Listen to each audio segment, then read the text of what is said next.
তুমি রাস্তা যাও না, এই পিচ্ছি এই পিচ্ছি এই পিচ্ছি, রাস্তা যাও না, এই এদিকে ওঠো এদিকে ওঠো এদিকে ওঠো, সাবধানে আস্তে আস্তে আস্তে আস্তে সাবধানে ওঠো, এপাশ দিয়ে যাও।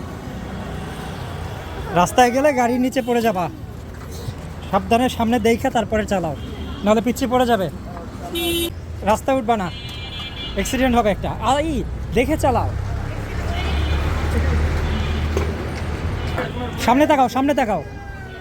শোনো, তুমি এরকম চালাইও না, পড়ে যাবে, একটা অ্যাক্সিডেন্ট হবে, পিচ্ছিটা পড়ে যাবে। এখানে রেখে দাও, এখানে রাখো, এখানে রাখো, এখানে রাখো রাখো রাখো, পড়বে পড়বে, পড়ে যাবে। তো আমি আসি পাশে, তুমি চালাও, এখানে সাবধান, এখানে সাবধান, যাও দেখে দেখে চালাও। যদি এটা উল্টাই পড়ে, পিচ্ছিটা অনেক ব্যথা পাবে। আপা, এই পিচ্ছি কার? ওর ভাই, ওর মা কই? কই? আচ্ছা আপা, একটু বলেন ওর মাকে যে পিচ্ছিকে নিয়ে একেবারে রাস্তায় যায়, রাস্তায় গেলে একটা অ্যাক্সিডেন্ট হবে, তারপর ও চালাতে পারে না ঠিক মতো, বাজাই দেয়, একদম উষ্টাকে পড়ে যাবে, বড় ধরনের একটা অ্যাক্সিডেন্ট ঘটবে। না মারবে না, মারো না, মারো না, মারো না, মারো না। আচ্ছা, ও বুঝতে পারে নাই।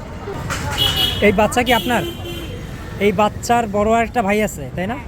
ওকে সহ এই বাচ্চাকে কখনোই ট্রলি, যেটা বলে স্ট্রলার, এইটাতে ছাড়বেন না। ওরা কি করে, এই রাস্তায় দৌড়ায় ট্রলি নিয়ে।